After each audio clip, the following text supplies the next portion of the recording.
são outros, assim, né? Mas canta um pouco pra gente ver. A senhora não vai cantar um pouco? Canta pra gente ver. Eu ia lá no postinho, né?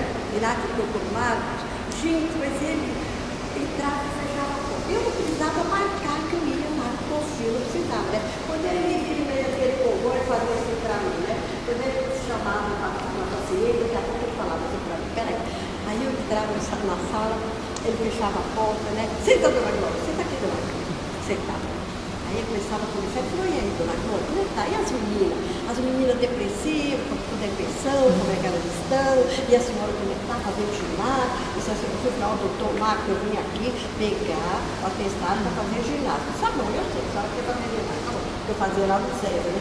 Aí eu, e as meninas, tudo bem? Tudo bem. E cantar, e o coral? Eu falei, o coral vai ver. A senhora nunca me convidou para ver se a senhora cantar. Eu falei, eu vou te convidar. Aí tô sentada. Aí eu peguei e falei, Marcos, não fala, não fala tanto de jeito. Não, dona Glória, isso aí eu fui tudo de letra. Aí ele falou, dona Glória, canta uma musiquinha pra mim. Eu falei, ó, Marquinhos, eu vim aqui, Marquinhos, pegar meu atestado, Marquinhos, eu não vim cantar, que vai me dar meu atestado que eu vou me embora. Mas olha, mas o que vocês querem que eu cante? Ai, a senhora gosta de cantar? Eu gosto de cantar tudo. Música popular? Olha, vocês... Música popular ou a senhora gosta? Eu ontem acordei com saudades de você.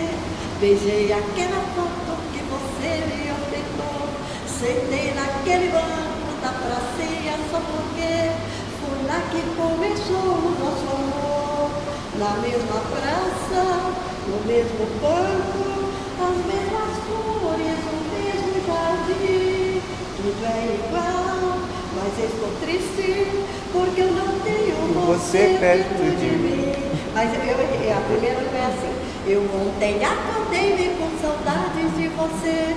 Beijei aquela foto que você me ofertou. Sentei naquele banco da pracinha só porque foi lá que começou o nosso amor. Tá lindo. Senti que todos os passarinhos me reconheceram e logo entenderam toda a minha solidão. Ainda é o mesmo pipoqueiro que assistiu o primeiro beijo que eu te dei.